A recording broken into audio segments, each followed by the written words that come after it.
So, damage. Damage in the games is called stress and fallout. In the sample character sheet at the end of the manual I left with you, there is a part at the bottom which is called stress. There's a list that goes blood, mind, silver, shadow, and reputation, and a bunch of boxes. When you deal any kind of damage, I'm going to roll a die and calculate how much stress you take. When and well, hang on, I'm getting ahead of myself. So, blood stress. Blood stress is conventional damage, getting stabbed and punched, and etc. Pretty straightforward. Mind stress can be shock and trauma due to your horrific violent actions. If you see a mother kill her child in a blood ritual, that may be mind stress. If you have to betray your friends, mind stress. If you encounter eldritch horrors from beyond the pale of existence, that'll be mind stress.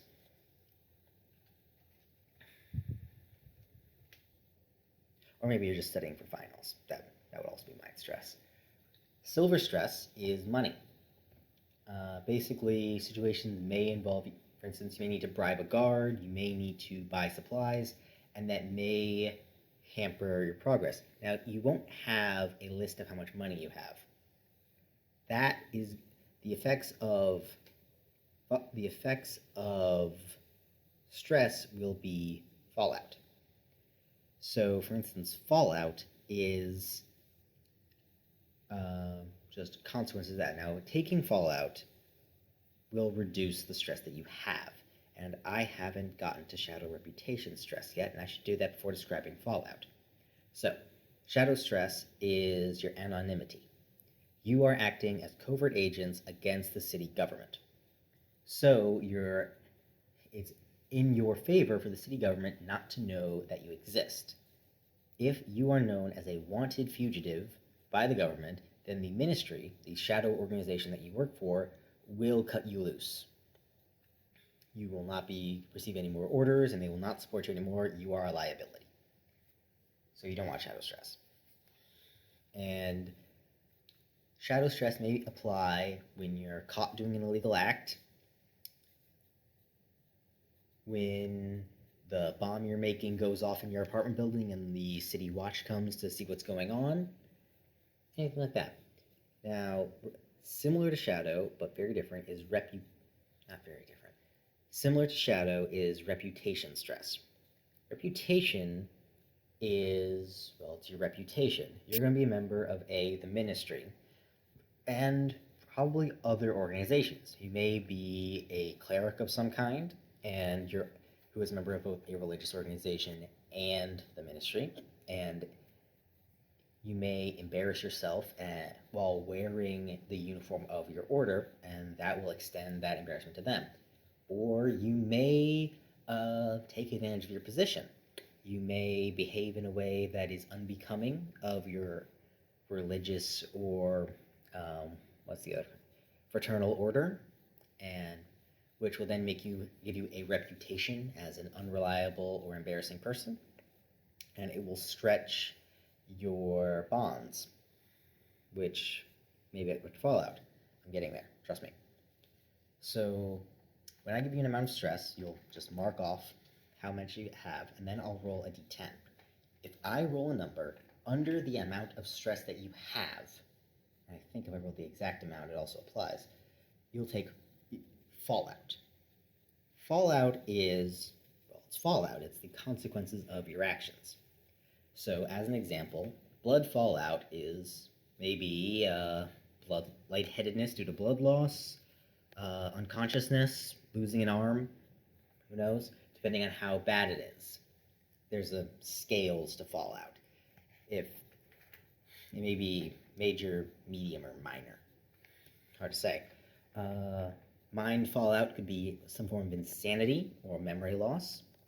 You may just have no recollection of your actions for the past half hour, and then we get to make up what you did. Silver fallout could be you drop your weapon, and you lose it, and you don't have it anymore, and you have to get a new one. Or maybe somebody breaks into your house and robs you while you're off doing a mission to save the city. That's life. Shadow fallout is will have the results of being wanted by the City Watch and could result in your character getting burned by the Ministry. The reputation stress is, hang on, I'm going to eat something.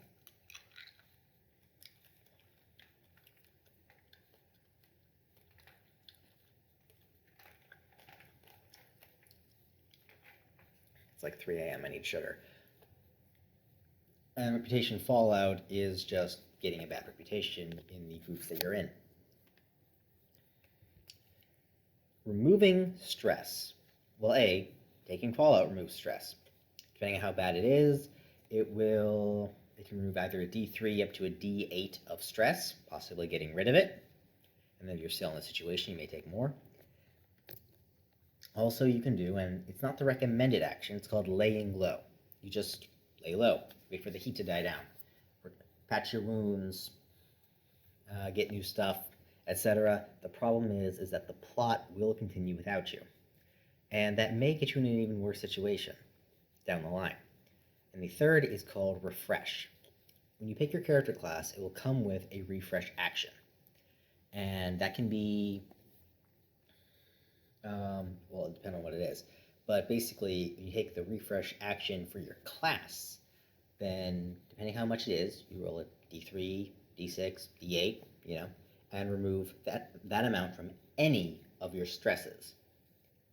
Now, you may not have the opportunity to use your refresh action from your class, in which case you take a specific action to remove a specific kind of stress. So if you have silver stress, then you could borrow from a friend or rob somebody or sell your stuff, and that will restock your funds. If it's blood stress, go see a doctor. Take some painkillers. Really, it will depend on the situation, and which refreshing with your class refresh is obviously more advantageous since you get to pick whatever you have the most in. You can't exactly buy your way out of shadow stress. Now, armor.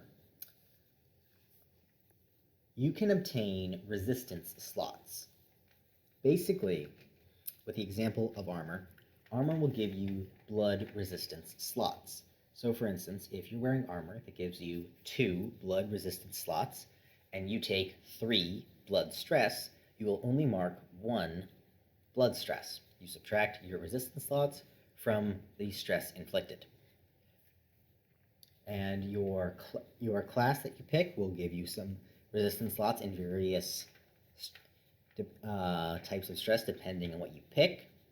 Mental heavy classes will gain mind and mind resistance slots. Tanks will get blood resistance slots. You'll get a spread. It won't just be in one type, but you'll see when you build your character. When you gain advances, the advance that you pick may give you new resistance slots, or you can just forego getting advantages, enhancing your base stats. So that is stress and fallout. What else should I follow up on? It's like 3:30. I'm exhausted. I'm not thinking straight.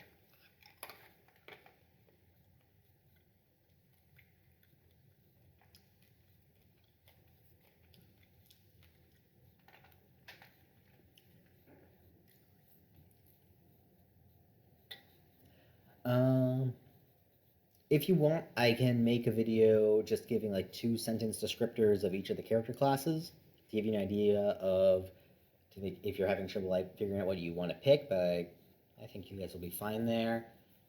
I think the next video I'll make will be about character creation specifically, and I'm just gonna make it now.